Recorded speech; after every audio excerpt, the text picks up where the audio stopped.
Welcome back to another Tera Plays Tera video. Alright, so today's video we are going to go over Tera Console's 112.01 build update. Now for those that are wondering, this update is coming out December 14th, so roughly in a week. Now before we get into these patch notes, I have briefly read them. Briefly, I will say. Some stuff I agree with and some stuff I don't. Some stuff I'm excited for and some stuff I feel is missing. So do understand I am recording this video right as these notes drop. I do want to get this content out because I think it's really cool that, you know, Tera Console is pushing stuff. But within that, there is a chance that there's just errors in these patch notes like always.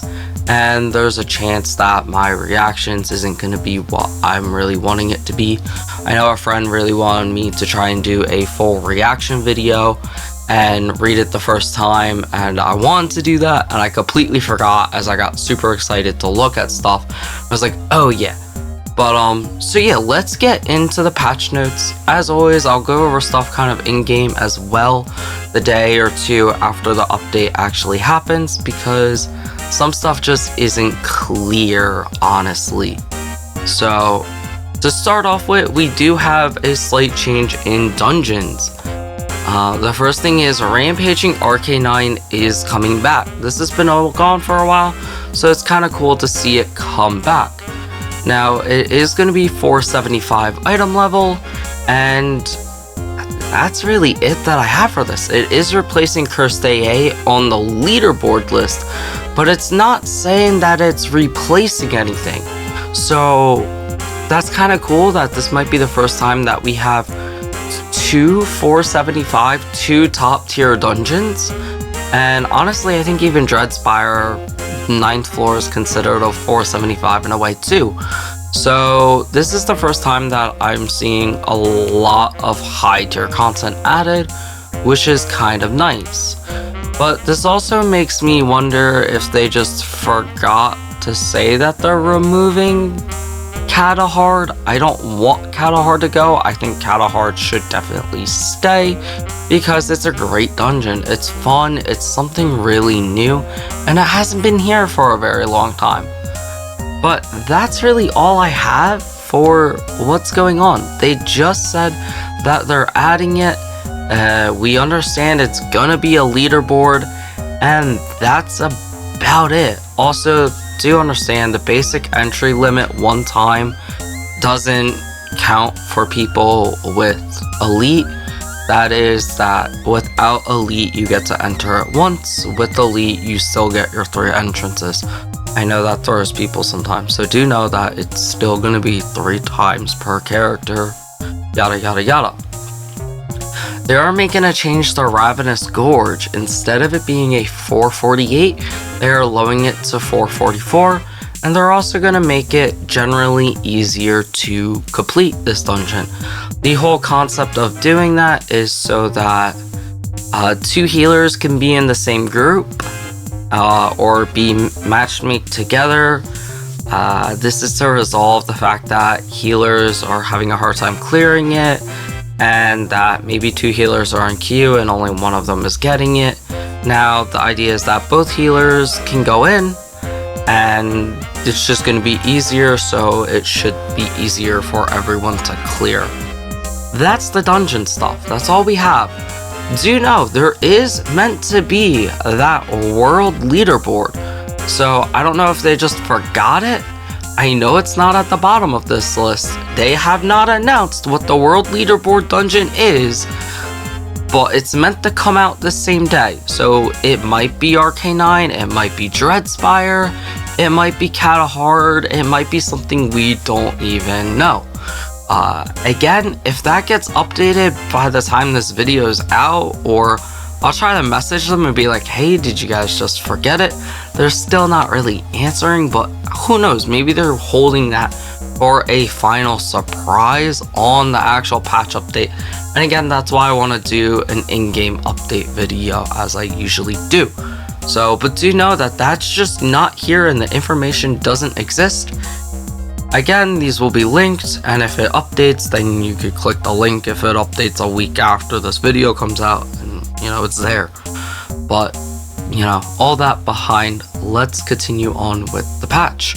And for quests, some mission quests have been improved, and they are reducing the number of necromancy's devices that need to be destroyed at the freeing Kaidian quest. They've added important category. In the case of important category, it is displayed at the top of the quest journal. Area is included with a purple icon. The phrase important is also being added to the quest title, and important quests are not, you can't abandon them. So this is just to, I think, help guide new players. I actually really like this concept, and because ideally there are quest lines that you really should complete if you're new to the game, maybe you don't understand. The biggest thing I know, when they first dropped Awakening questline, some new players weren't completing it, going into dungeons and wondering why they weren't doing damage, and it's because, well, they didn't complete their questline. So I think this is really a nice quality of life change. And then the next thing is, for the Federation, quest group has been adjusted. They didn't really say what they're adjusting on the fresh arm and legs, and not your typical raptor, but they are adjusting it in some form. I'm assuming they are giving out different rewards, which is typically what they do with the, the Stormcry or whatever, the gear quest. So that's all the quest changes. Next we go into the equipment change. Basically, they're just making it easier to upgrade and enchant your Stormcry gear by reducing the cost of either gold, materials, all that good stuff. The same thing with the accessories. The promotional cost has been reduced. So getting your gear from Stormcry to Fraxum is just going to become easier and easier and easier, until eventually they give us Fraxum, because Kaya's will be mid-tier and there'll be something else. And I'm glad to see that they are doing this. Alright, a big part of this patch note that I did skim through, fair warning, is the Battle Pass. And yes, we are finally getting a Season 11 Battle Pass. It is that time that the Battle Pass is being swapped over from, the season to seasons. The main rewards. There's one thing in here that I'm super excited to see, and I hope it's a reward that everyone can get. I hope you don't have to buy the Battle Pass, because it's about time they're adding these back in some form, and I hope this is a good call to see these in more ways. And that's basically the all dungeon reset scrolls. Now, all is a bit crazy, but hey, being able to reset all dungeons in the game once again is amazing. You can also get high training books. You can get the Starglow weapon, skin box, the costume, the sparkling ice magic box. There's also a battle pass skill book, summon the chicken mini. It's an auto super HP potion, 50%. I don't understand. I'm guessing maybe this is a pet.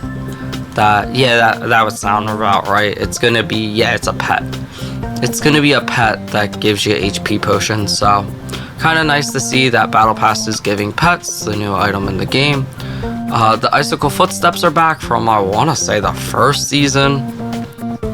You can get the manual for the Formula Eraser mount, and of course they are adding Legendary Stigma exchange coins.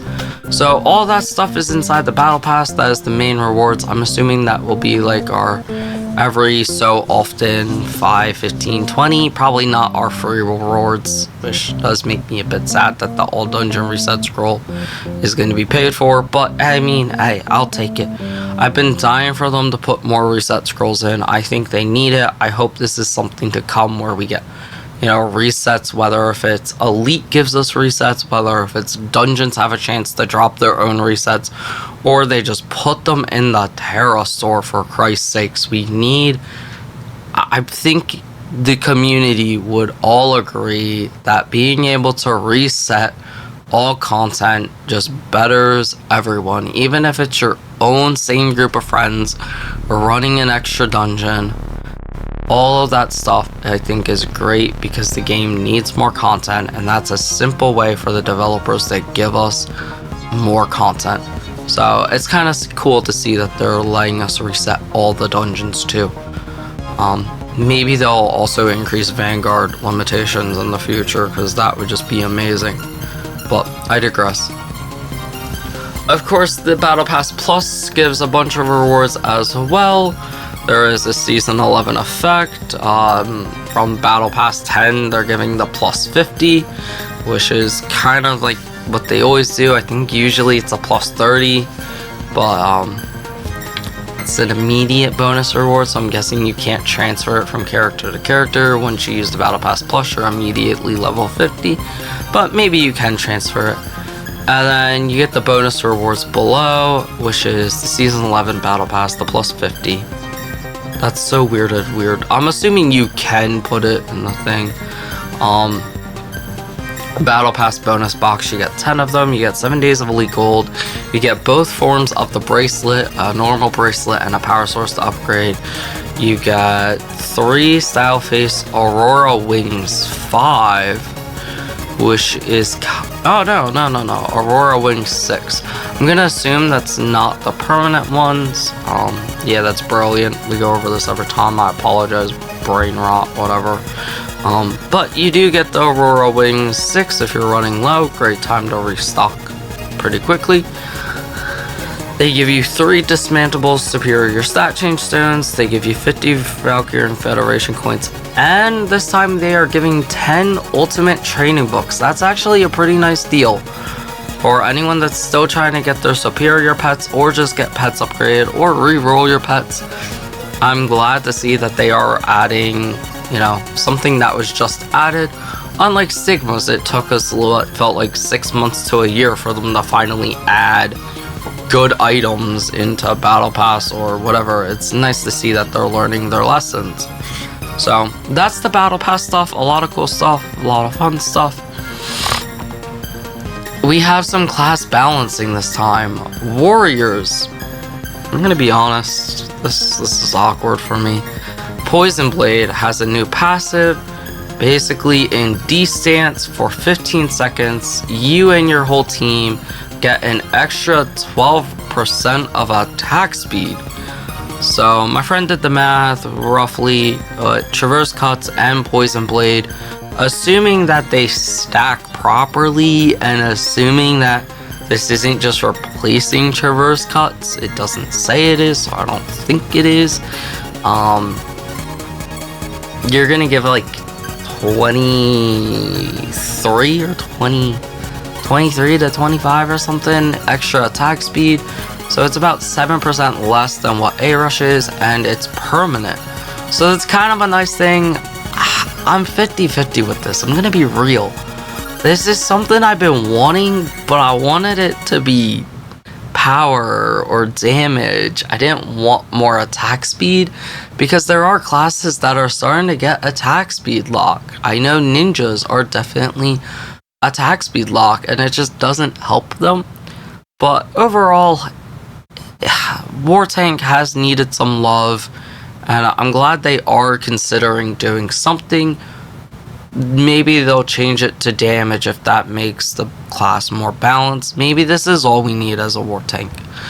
I don't know, but it's kind of cool to see that they are finally doing something with Poison Blade, bringing it back into the kit, because it's been outlined from the kit, because who uses it when you're on cooldown? If you're attack speed, or if you're attack Stigma warrior, you're probably really going to love this as a defense warrior, or if you're running defense Stigmas, because now you really have a reason to keep using Poison Blade. But yeah, I digress. Sorks, your Hailstorm glyph is reverting back to the way it should have been. Originally, it was increased the chance to crit 3 times on attacking monster, meaning that only Hailstorm crit was increased, not increase your overall crit factor. And now they're giving you back increase your overall crit factor by 3 times for 5 seconds. I believe that's what they mean it to be. I think that's what it should have been. So I'm glad to see that's reverting back. I know a lot of Sorks weren't really happy about that because it kind of made their new buffs be like a nerf. Slayers, I have really bad news for y'all. You guys are getting nerfed. I don't fully agree with this. I don't fully disagree with it. I don't think Slayer was the class that this needed to happen to. But your measured slice and punishing blows damage is being decreased by 15%. Swift linkage, instead of its 8 stacks, it is 6 stacks.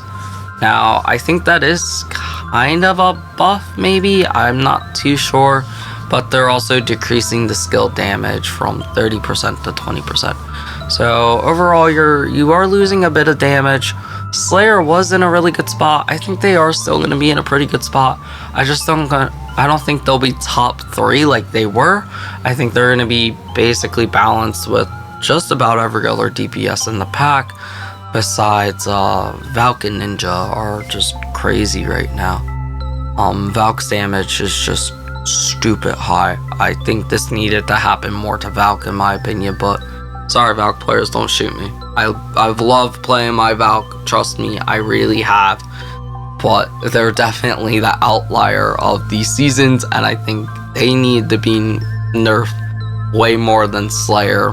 But the Slayers, they also could have done you really, really dirty and took away your back crit from everywhere, so be glad they didn't do that shit to you. A little damage loss, but you could still play from any spot you want. Alright, and then Priest also, your Ashiro's Lullaby has been increased target, so you can sleep 2 targets now instead of 1. I believe that's the sleep. If I said it wrong, I'm fucking dumb. I apologize.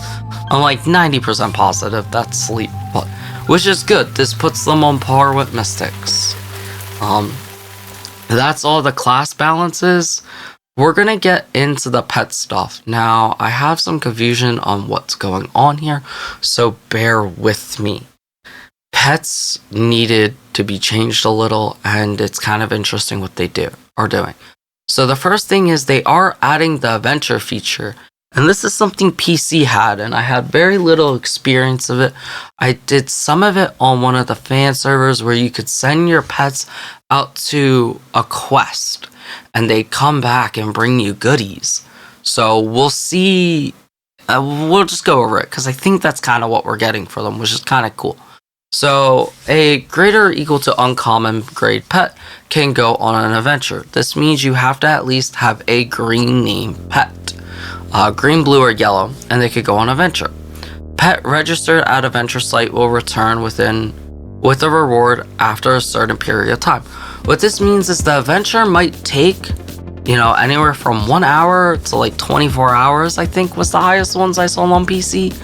And basically after that amount of time, your pet again comes back with some goodies. If I recall, these rewards were gems, they were materials to upgrade and enchant your gear. So now don't quote me on that. Again, they might not be taken exactly from PC, and everything's changed, and who knows what the fan servers did differently to what I'm used to as what retail did. But basically, from what I'm kind of understanding, is you could send your pet out on this adventure, and they might be able to come back and bring you Kaya's Enhancements energy. Now, I don't think we're gonna just get free Kaya's Enhancements energy, but that's gonna be a potential cool new little thing. Do you know, I believe when you set your pet on adventure though, you cannot use it, so you won't be able to summon it for battles. So you will want a pet that can go on adventures that you may not need access to while doing dungeons. So that's all cool little stuff. As the pet's grade increases, its efficiency improves.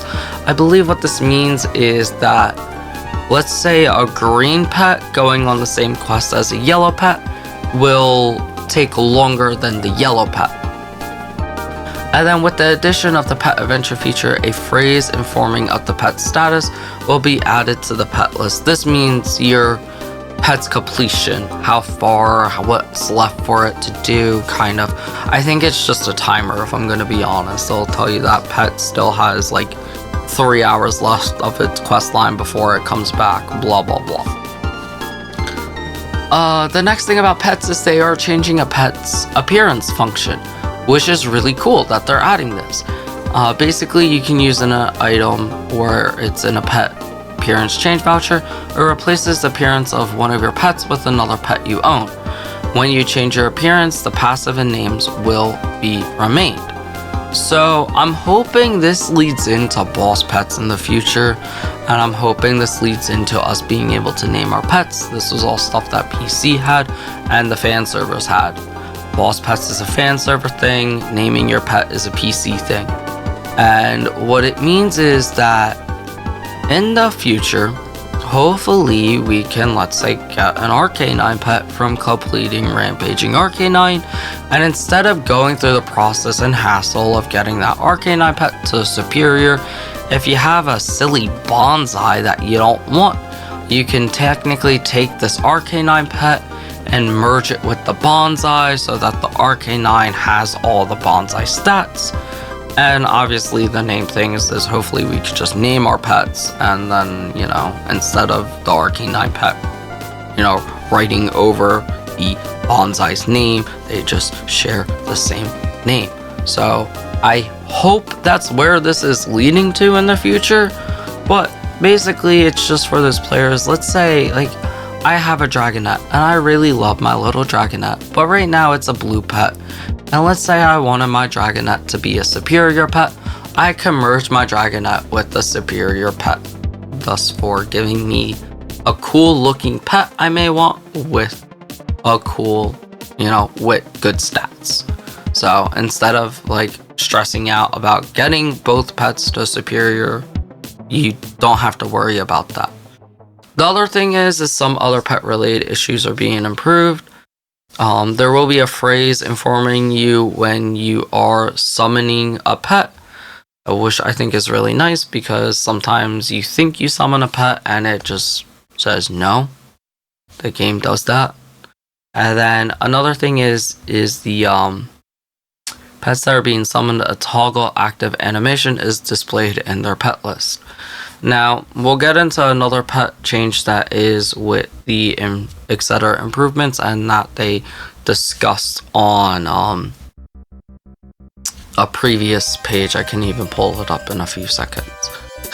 Some other changes, this goes back to gear with the Ethereal Circle upgrade. They are removing the Scavenge Supplies, Devil's Claws, and Dragon Skulls. Thank God. I know a lot of people hated this, and they were really mad that anyone who's new, who has, you know, an Ethereal Circlet trying to get the Transcendent Circlet, none of these resources are really in the game anymore. Like, yes, there's still ways to obtain them, it's just a pain in the butt compared to clearing a dungeon. So now you don't have to worry about that anymore. So that's really nice. Etc. improvements are when applying character titles, they're just aligning the title so it looks nicer. And improvements have been made so that when a character dies, the effect of the prime battle solution used is not removed. So basically, if you have a yellow pot and you die, well, you still have that yellow pot. That just kind of makes them like the Quinlong buffs and the rest of the buffs. So I guess that's fair. It is what it is. I don't know that many people that still use these unless they are starting out in the game. Overall bug fixes. So there's an issue where damage is applied abnormally with Baldur's Vengeance skill is hitting after using modular weapon system. Thank God. Gunners, thank God. I'm so happy for y'all. They are finally fixing hopefully all the gunner issues. We'll get into it a bit, but there's an issue where damage is applied abnormally when dashing reload into mana missile skills is hit after using the modular weapon system will be fixed. And these are the only two that they named. Hopefully they are also fixing all the damage percentile issues where when using MWS certain skills are hitting less damage than what they are hitting without it. But they didn't put that, so we'll see in time. The Transcendence passive of legendary pet grades applied overlapping will be fixed. I don't know what this exactly means. what they mean by overlapping. Now, I've heard and I've known that some people can use multiple legendary pets. I think EU is the first to find this out. And basically what some players can do is that if they have 2, 3, 4, 5 legendary pets, they can summon their Iron Mace 3 pet, and then summon Iron Mace 2, and summon Iron Mace 1, and then they could summon Corrosion. And basically you can keep, pet swapping to keep having Transcendence buffs on. Now, I don't know if we're going to be allowed to still have, let's say I have a Corrosion pet and an Iron Mace pet. I don't know if I'll be able to use both of those pets, or if you now have to pick if you're someone that has multiple pets. We'll have to wait and see, and just see what is doable and what isn't. I'm kind of for and against it. I'm in a weird spot, because I think it's really crazy that technically the meta strat is everyone having 10 pets and everyone keeping Corrosion up. I would be fine with it's like, oh, if 5 of your members all have Corrosion 3, or if you each have a Corrosion, you can each use it and cycle back to that pet after 80 seconds, but then you can't use another Corrosion pet. And same with Iron Mace, and be like, okay, if you have an Iron Mace 3 pet, you can't use any Iron Mace until the next 80 seconds. Not really sure on how that is getting changed. Maybe we can still use multiple, maybe you have to physically pick one.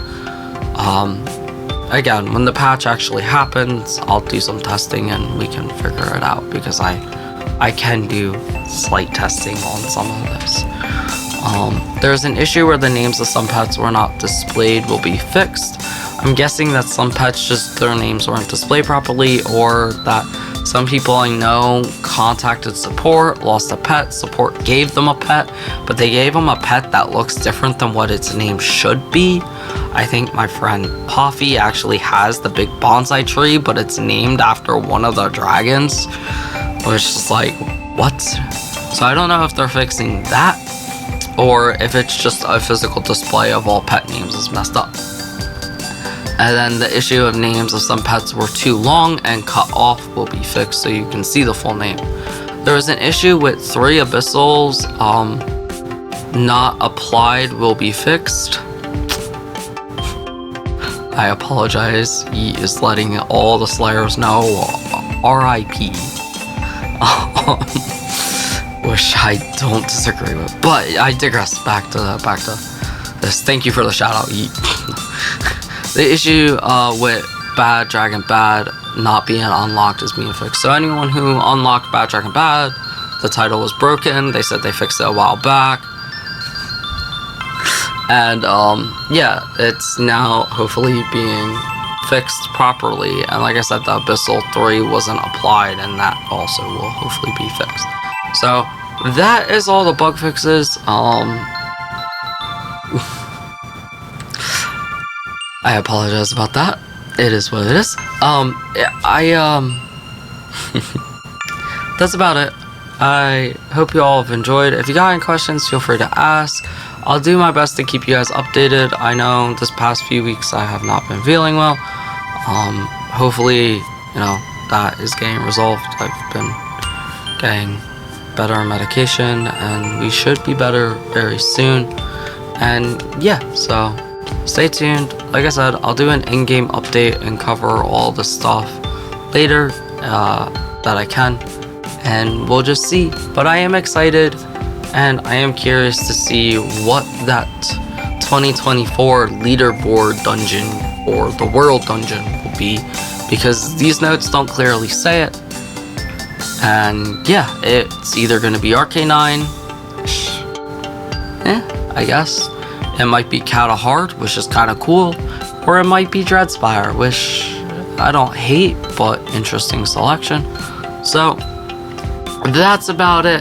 Hope you all enjoyed. I hope you all have a fantastic day or night. Again, if you have any questions, feel free to ask. I'll do my best to get them back to you as soon as I can. And as always, if you enjoyed this content, go ahead and hit that like button, and if you're not subscribed, please consider doing so, as I greatly appreciate. Within that, I hope to see you in Aboria, gamers.